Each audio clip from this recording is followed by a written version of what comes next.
We have a lot of speakers, a lot of issues, a lot of people. I hope we might have a chance for questions from the audience. There's a roving microphone. But I'm going to ask my colleagues, first of all, to let me know, 1 year on, what were the biggest challenges you faced and what do you think you achieved? What does the record say? Tim, over to you, please. Okay. Thank you very much, Mike. I could talk at length and all morning about the challenges we face around infrastructure, transport, jobs, skills and everything else, and we're all in exactly the same boat. Now, I think the biggest challenge for myself, and I'm sure for the rest of our colleagues, was actually to be able to come together to form something brand new and bring those people that work with you, in terms of the leaders of the other councils, together to be able to form a really positive consensus way of operating. So we may be from different parties, we may be from different parts of the region I'm now responsible for, but I think one of the biggest things we've managed to achieve very quickly is show everybody, both concerned within the combined authority and hopefully the region, that we are able to work together. And I think that's a really, really big thing that sometimes goes under the radar about us being able to create something that works. It's cross-party and really is coming together to make differences. I'm sure we'll all discuss some of the individual pieces, but that I think was a great challenge from myself, and I'm sure for the rest of us. I think that's one of the things I'm really proud of. Perfect. Consensus and collaboration, and from a region which traditionally haven't had a degree of city-regional working, some of the places have, yes. Ben Houchen, again, it's a Metro Mayor for Tees Valley, an innovative, interesting development. I think one of the biggest challenges we've faced is the fact that the organisation is completely brand new, and it's something that often doesn't face the public. But actually having to set up a brand new organisation politically, when often as an MP or a mayor of a local authority or a local authority leader, the infrastructure is already there, and the way the legislation was written, there's a lot that it doesn't say. And there's a lot of grey areas about how these things should be set up, how they should evolve. And that's been a challenge as well as an opportunity, because it allows you a bit more freedom to set things up. I think the second thing that's been a big challenge is the speed with which government works. The government machine is slow, it's bureaucratic.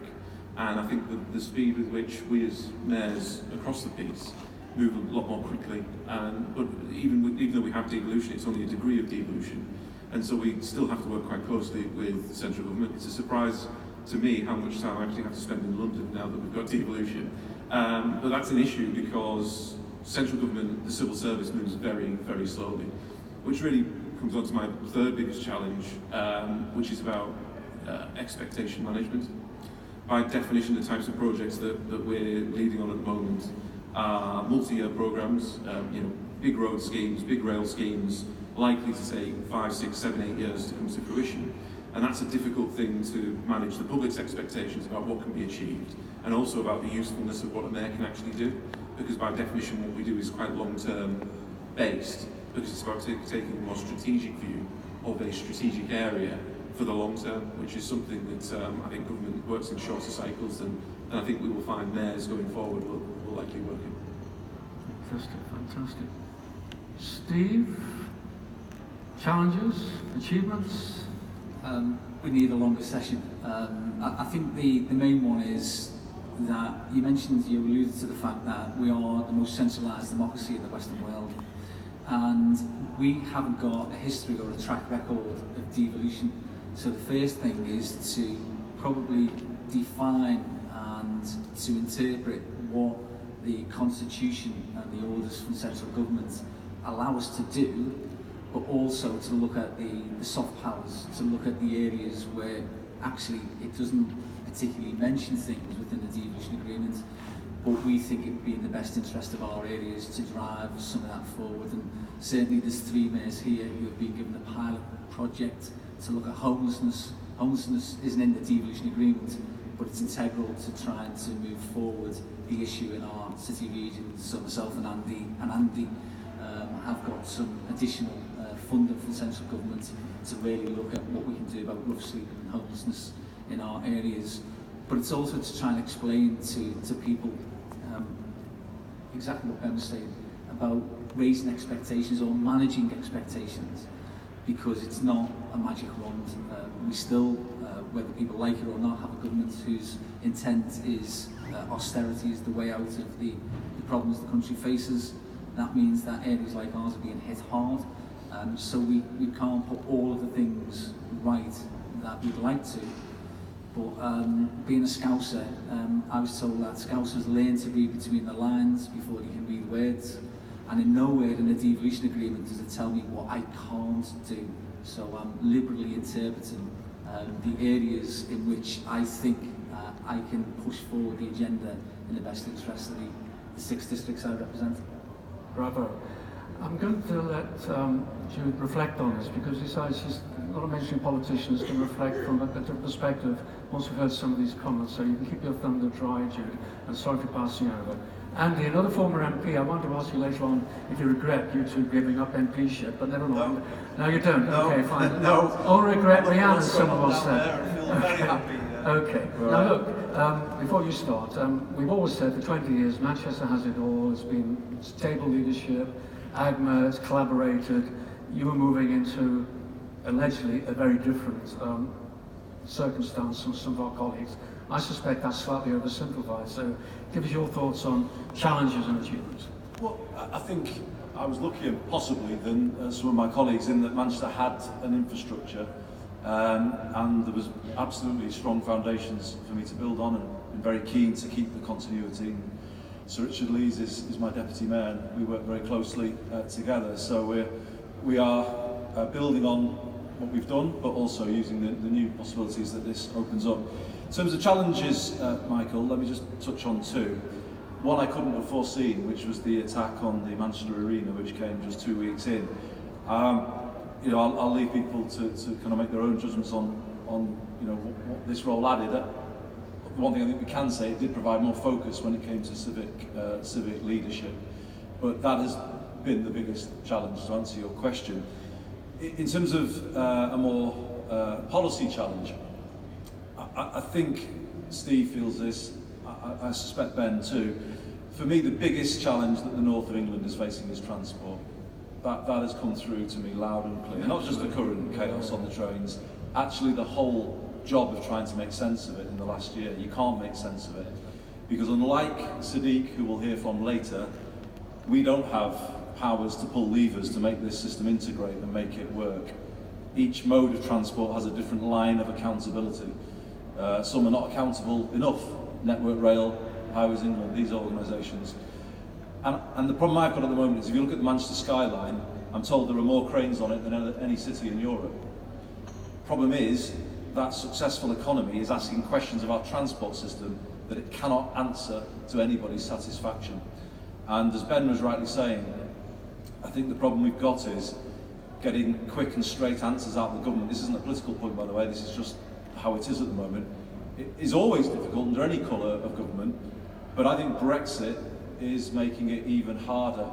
And I think, as Lord Heseltine is saying today, there's also a kind of cooling of the commitment to devolution. So I think it's the kind of combination of those things. The challenges for us are there in front of us now, they're very real. Transport skills, our ability to get the speed of help from the centre is not there. And you know that is very clear to me one year in, trying to make sense of this chaos that we have on our transport system. Very, very difficult to bring order to it. Absolutely, and of course you were speaking greatly about the North last week, and you, Ben, were on analysis earlier this week, talking about these big issues, yeah? Michael, just one addition about that, yes. Because I think you're asking about achievements. I think we could say, Steve, that we have moved transport up the national, transport in the North, I should say, up the national political agenda, and I would say that is an achievement in the last year. Thank you. And our colleagues from across the country, some from the North, some from the Middle, some from the South West. Andy from the great city of Birmingham, West Midlands, former CEO John Lewis, one of the great companies of this country. You don't regret becoming a mayor of the West Midlands, do you? Not one moment. Not one It's a great moment. job. It's a privilege to serve my community. Right. Great job. Okay. And maybe it's a good time to have left retail as well. But that's another side. Retail politics. Yeah. So we'll have a go. Your challenges, challenges you. Jeff. So challenges, I think, can be summed up in one sentence: to prove to the citizens of the West Midlands that this new way of doing things was going to make a difference, a practical difference on the ground. Frankly, not many of them get out of bed and worry about devolution and powers and all of that. What they're actually saying is this delivering better outcomes than before? And I think after a year, we can say, yes, I don't kid myself that people across the West Midlands are jumping with joy and saying, giving me that feedback. Of course they're not. But actually, if you look at the numbers, the outcomes, we can say that. I want to choose one subject to illustrate that and illustrate a very sort of, I hope, a practical approach that draws out some of the issues you've already heard about. And that's housing. It's interesting, you talked about 5 drivers of a regional economy. I think you missed one of the most important, which is the quality and number of the housing stock. All the theory says that in our economic modelling, the thing that can move things faster is an improvement in that housing stock. It's also a huge social issue. You get on the train from Birmingham to Wolverhampton, you still see the deindustrialised sites from the 1980s. So there's a community reason for doing it, and there's an economic reason. And we also have a situation where, thanks to the success of the West Midlands economy at the moment, house prices are rising faster there than anywhere else, so the whole question of affordability is challenging. So this was a really practical issue in a number of ways. And what we've found ourselves 12 months on is we've now seen record housing starts across the West Midlands over the last year, and that's in contrast to many other areas of the country. 12,000 housing starts in the course of the last year, more than making our contribution to the national numbers. And the brilliant part of the story is that required not just the core 7 local authorities of the combined authority to work together, it required all 21 in the surrounding, as we call it, rather technical word, non-constituent areas. So we put in place the governance that needed to work to get them to agree in a non-statutory way. They have agreed, we're now working together in that way. And also, to another point that Andy touched on, we had to persuade central government that we needed more funding to lubricate a system, because we were never going to get the private sector, frankly, to remediate the brownfield sites that have been there for 30 years, particularly across the Black Country. We have now got over £500 million for doing that. We can point to places that have been stuck for 30 years where the cranes and the diggers are now coming. And the outcome, I think, in many measures is incredibly rewarding. We've also got ourselves to a partnership with Homes England, so another important point about thinking about the national agency working in a local basis. And lastly, a nice little sort of vignette at the end of it, we've also got agreement that we will become the centre at Wolverhampton University of what we call the Brownfield Institute. So there's a piece of thinking here which says, let's not just worry about the issue in front of us, but let's learn to become a place of expertise across the whole country, just as we have with the High-Speed Rail College as well. So there's a sort of added skills dimension to this success story as well. Thank you for that. We might come back to the role of the university, because I've got an interest in this later on, but in terms of what you're doing. Let me push a bit. It is only a year, of course, and the question of, does the elected mayor pass the pub test and all the rest of it? Elected mayors are supposed, in a sense, to improve the economic performance of their places. I think that would be at least one of the key measures you'd be looking at. There'll be other things as well. I know it's only 1 year in, but can I ask all or any of you, and I don't want to be just constantly going across the line, how far you think you've got in either defining or resolving some of the big economic issues that your patch faces? Where are we on this? Because in a sense, there's been one of the ways I think people in the end will vote yay or nay in 3 and 4 years' time. Ben, over to you. We can say within the first year we've invested £52 million, which has led to the creation of more than 4,000 jobs, which is a quite direct statistic for people, because actually creating jobs for people and putting money in their pockets is, I think, my overall driver. In the Tees Valley, we've got the biggest regeneration opportunity in the UK, the old SSI Steelworks site that unfortunately went into liquidation in 2015 with the loss of nearly 3,000 jobs. We're also proud to be able to say that since then, every single person, bar I think a handful, 12 or 13, have either found alternative employment or started their own business. And not only that, we've set up the first mayoral development corporation outside of London that covers that site. And only 3-4 weeks ago, I was in Thailand striking a deal with the Thai banks who have charges over that land. That means we can get hold of that land, to start delivering more jobs and more investment. Now, what does that actually mean to people on the ground? Well, there are 5 projects that are waiting to go onto that site that we hope to be able to get over the line that will result in more than £14 billion worth of capital investment, which will lead to the creation of at least 6,000 to 7,000 jobs, and that is only less than 20% of the overall footprint of that site. So that's something where we have been able to move extremely quickly locally. One of the things, going back to the point that I made first, was that government then needs to really step up to the mark, and government needs to move more quickly in helping us remediate some of those very contaminated pieces of land that have had chemicals and steelworks on them for decades, if not, the steelworks going back to the early 1800s, to make sure that the private investors can mitigate some of the risk that the private sector just won't take to be able to deliver these projects. And that's just within the first 12 months, and we expect many of those investors to announce over the next 12 months. We'll start to see some spades in the ground, we'll start to see construction jobs being created. So for example, there is one project that's a £4 to £5 billion project that's going to take 4 years to build. It's going to create 1,300 construction jobs for that 4-year period, and then it's going to create 1,000 full-time, good quality, well-paid jobs once it's finished. So that could not have been delivered without devolution because of the powers that we have. It wouldn't have been delivered without the Development Corporation powers that we have, and ultimately it also wouldn't have been delivered if Lord Heseltine hadn't really come up to the Tees Valley and helped when Greg Clark and James Wharton were at the Northern Powerhouse and DCLG to make sure that the Tees Valley got a deal. Otherwise, we would have been left behind like many other areas have who weren't able to get their deal over the line. I will go to other colleagues, but you start by talking about levels of investment. Whose money was being invested in schemes? Is it your money? Is it public money already there? Have you brought new money to the table by being as new office? So it's a mix. Substantial amount is part of the devolved pot, single pot that we get for devolution that has been given to us. Not an insignificant chunk is part of the European funds that we have. As being a subsidiary body, we manage those funds and process them, albeit unfortunately there are quite strict tick boxes that we can fit into that, so we have to kind of manage the money particularly well. But yeah, between our money and European funds, it's mostly public money. The £52 million is public money that has been invested in one way or another, that has leveraged many more millions of pounds of private sector investment. Okay, fantastic. Thank you. Andy, Steve, you've taken the floor, thanks. Only because I'll follow on from that by saying that what you'll hear is very proud Metro mayors promoting their areas and why not? And why not? That's what we're here for. We are ambassadors for the city regions that we represent. So in the Liverpool city region, we are the fastest growing economy outside of London. But doing what we currently are doing, because we're at a low baseline, won't get us to where we need to go. So we need to think about where we will get exponential growth. And whilst we're doing really well in the visitor economy, and I'm sure Jude will be able to tell us how well we're doing, we need to be looking at what our advantages are in the city region and where the opportunities are for the fourth industrial revolution. And we've got obviously a river literally outside of this building. We're going to harness the power of the River Mersey, and that will create jobs, but also clean, green, renewable, and predictable energy, which is a good thing in itself.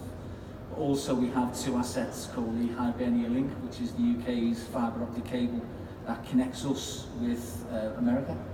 And at the other end, in SciTech in Daresbury, we have the most sophisticated computer in the country, not in Cambridge, but in the Liverpool City region.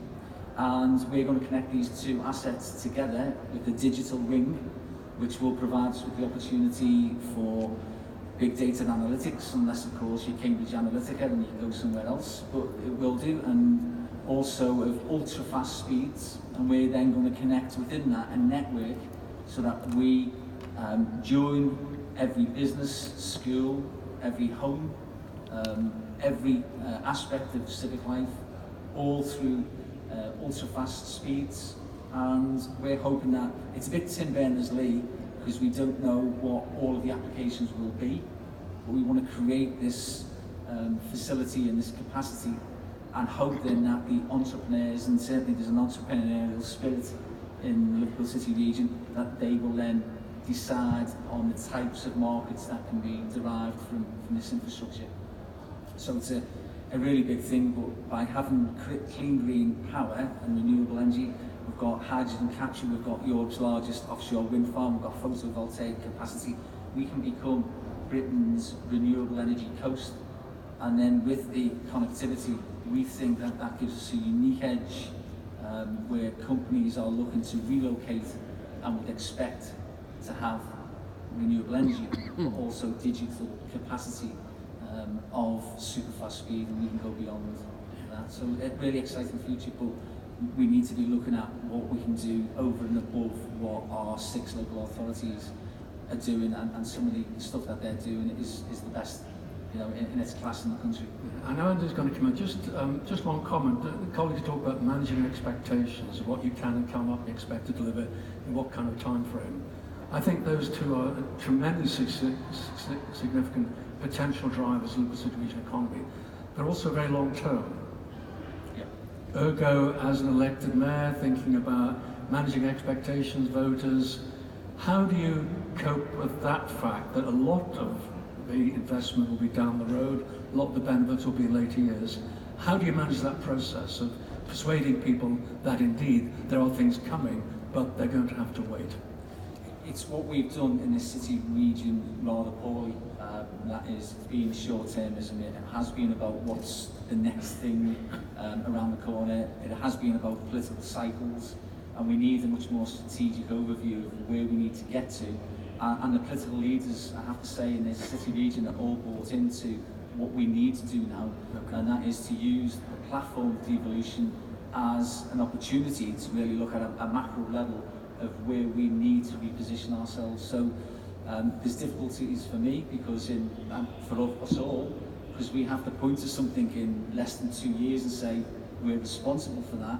But if we look at that, then all we're doing is repeating the mistakes of the past, and really we need to get beyond what's in our own individual best interests and represent the areas that we are elected to push forward.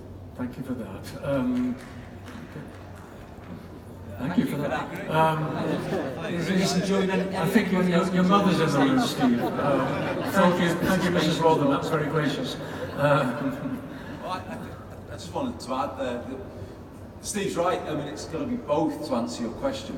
We all are going to have to think about key things that we've done when we go back out to the electorate, because it's not just for ourselves and getting re-elected. We've got a responsibility here to prove that this role can, to answer Andy's question, make a difference. So what are those things?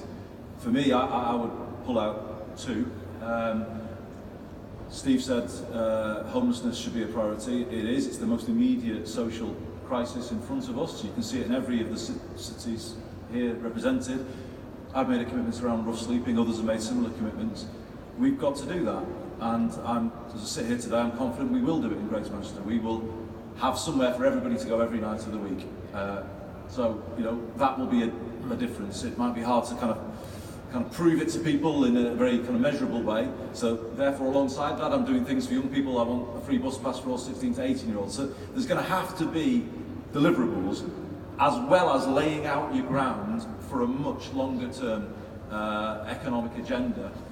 And here's where I think real change is happening. For the first time in the politics of this country, we're beginning to see industrial policy in this country driven from the local and the regional rather than the national. So from our point of view, just to answer what we're doing, we're setting out that big picture. We can all point to deals that we've done, but it's about the big journey, isn't it, that you want to go on. So I've held a digital summit and a green summit in Greater Manchester in the last year. Why? Because I believe there's 2 big forces at play in the 21st century: digitalisation and decarbonisation. And we're probably all going to want to be players in those 2 things. So you've got to get into that. That's the future. You've got to embrace that. And the thing about, let's take what Steve mentioned about tidal energy and renewable energy. I've put forward the idea, could Greater Manchester go 10 years earlier than the UK pathway towards zero carbon? So we're currently, as a country, on a pathway to 2050. All of the experts say that that's too late. So I'm saying, in Greater Manchester, can we go a decade earlier, 2040? And the effect of that is it can be to break up policy and bring in new thinking. And I've said that Greater Manchester is perfect as a laboratory, really, where investors can come and prove new concepts. You know, if they want to help us with that ambition, you know, it's perfect for somebody to come and say, well, we'll put in the electric vehicle charging, or we'll talk to you about new renewable energy systems, maybe in partnership with Merseyside. So you ginger up the whole system by offering that kind of accelerated ambition. And I think that is, I wouldn't want to overstate it, Michael, but that is beginning to happen. And of course, the key thing about those two sectors are that they're the enabling sectors coming forward. So in the future, all businesses will have to be both fully digital and zero carbon. So they're all going to have to be digital and green. And Jürgen Meyer from Siemens is here today. He's done all the work on digital and advanced manufacturing, which is a big issue for our city region, or digital and health innovation. So if you start then to on those foundations, paint a picture of a local industrial strategy, I think real change then begins to come from that. But the open question is the government going to fully back that and really give us the resources to drive it?